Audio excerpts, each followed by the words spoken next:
Welcome to my channel, Through Jackie's Eyes, where I dare to share my life experiences, especially about loving an incarcerated man.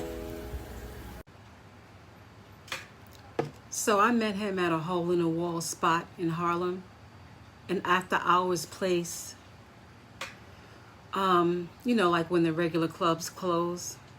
He was with his best friend, and so, I was with my best friend. And I had smoked and drank a lot, and I was feeling really good, and I was dancing. And so my friend comes back. She went to the bathroom or something, and she comes back, and she comes to our table, and she says, look, well, she brings these two guys with her, and she says, this one he's going to dance with you, and I'm going to dance with his friend. So I shrugged my shoulders, and I said, okay. Long story short, we stayed at the club till it closed. After I gave him my number without any hesitation, that's how it began for us. I mean, he had a really nice smile. And I just we just kind of clicked. Sometimes it's just like that.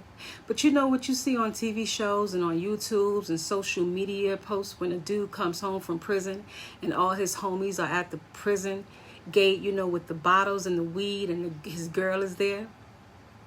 That's simply just glazing, because it's mostly not like that. A guy that did a long time, he don't get that type of greeting, and really nobody should. That should be your quiet time for reflection, your transition time. If it's a long time that you've been gone, or if it's a long time, let's say, till you get from the prison to your house, you should be setting up your plans on that long ride, trying to find a common ground with your adult kids now. I mean, it's really a good time for deep thinking. When my husband came home, his best friend had already moved on. Before that, he had a long time adjusting. I mean, at the beginning, he would come by my house, my apartment, and he would talk to me, and he didn't know what he was going to do, who he was going to hang out with. And he would tell me that his best friend, it felt like his best friend had died.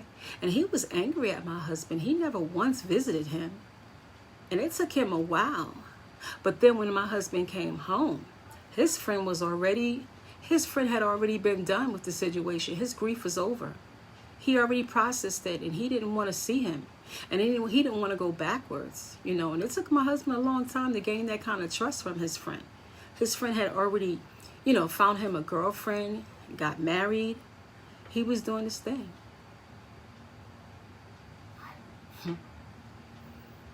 And I guess he was making sure that his friend wouldn't leave him again, because he didn't know what kind of mind frame my husband was in.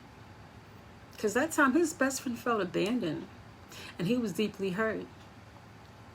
And truly, there's a whole lot of victims when a man goes to prison. He leaves behind his family, his mother, his siblings, his baby mamas, his kids, his friends. Everybody has got to get used to things that are different now. They got to get used to being without him. But his friend finally came around. Some of his family. But before that, he even said he would go to the movies alone. He would go see plays alone. He would do all kinds of things by himself because he really, truly felt lost. But my husband, when he came home, he wouldn't give up on his friend. He wanted that friendship back. Because it's like when a man has gone to prison and did a long time, he's like Rip Van Winkle. It's like he's been asleep for years and the whole world went on without him. Bus and the train fares are different. The dudes on the corner ain't the dudes that were on the corner when he was out here. They're the kids of those guys. So he was searching for what was familiar to him. He really needed his friend back more than ever. And so eventually their relationship rekindled, and now that friend, he passed away. He died of cancer a week, 2 weeks ago. And there was a time when I had been away for a minute. And when I came back, my friends acted like they didn't have no time for me. They didn't have a place for me anymore. And it hurt at first. But somebody like me, I recovered quickly. Hey, thanks for visiting my channel. Please like, share, and subscribe. And remember, I speak real and sometimes raw. But my books, they tell so much more.